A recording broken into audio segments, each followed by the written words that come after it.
Hello, કેમ છો બધા? મજામાં? આજે આપણે બનાવીશું મીઠી પૂરીની રેસીપી. સાતમના દિવસે ખાઈએ છીએ અને છઠના દિવસે બનાવીએ છીએ, જે ટેસ્ટમાં બહુ સરસ લાગે છે.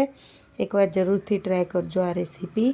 તેના માટે મેં અહીંયા 2 વાટકા લોટ લીધેલો છે, તો સામે 1.5 વાટકો ગોળ લીધેલો છે અને મૂણ માટે 1 મોટી ચમચી તેલ લીધેલું છે. ત્યાર પછી આપણે આ જે ગોળ છે એને આપણે ઓછું બને એટલું પાણી નાખીને એને આપણે ગેસ ઉપર ગરમ કરી અને એને ઓગાળી લેવાનું છે.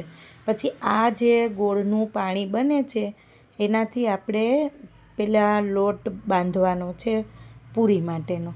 તો તેના માટે અહીંયા મેં 2 વાટકા લોટ લીધેલો છે. તેમાં આપણે મોણ એડ કરીશું 1 મોટી ચમચી. ત્યાર પછી આપણે જે ગોળવાળું પાણી બનાવેલું છે તેનું આપણે એનાથી લોટ બાંધી લઈશું. અને આ રીતે તમારે બધું ગોળવાળું પાણી મિક્સ કરતાં લોટ બાંધી લેવાનો છે સરસ એકદમ સોફ્ટ, એટલે આપણી પૂરી બનીને સોફ્ટ બનશે રોટલી જેવો. ત્યાર પછી આપણે આને એક મોટી પૂરી જેવું રોટલી જેવું બનાવીને તેના સરસ જાડી નહીં અને પાતળી બી નહીં એ રીતે આપણે આની પૂરી બનાવીને રેડી કરવાની છે. ત્યાર પછી આપણે એને એક પીઝા કટરની મદદથી તેને આપણે 4 પીસ કરી લઈશું.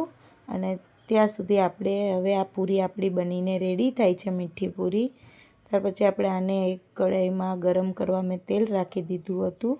તે તેલ ગરમ થઈ ગયું છે. ત્યાર પછી આપણે આ પૂરીને આપણે એમાં ફ્રાય કરી લેવાની છે.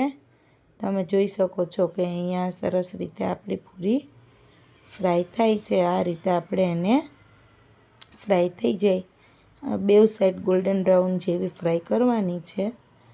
અને આપણી પૂરી બનીને મીઠી રેડી છે. આ પૂરી સાતમે ઠંડી બી ખાવાની બહુ મજા આવે છે. છઠના દિવસે બનાવીએ છીએ બધા. તમે આ પૂરી જરૂરથી ટ્રાય કરજો આ રેસીપી બનાવવાની.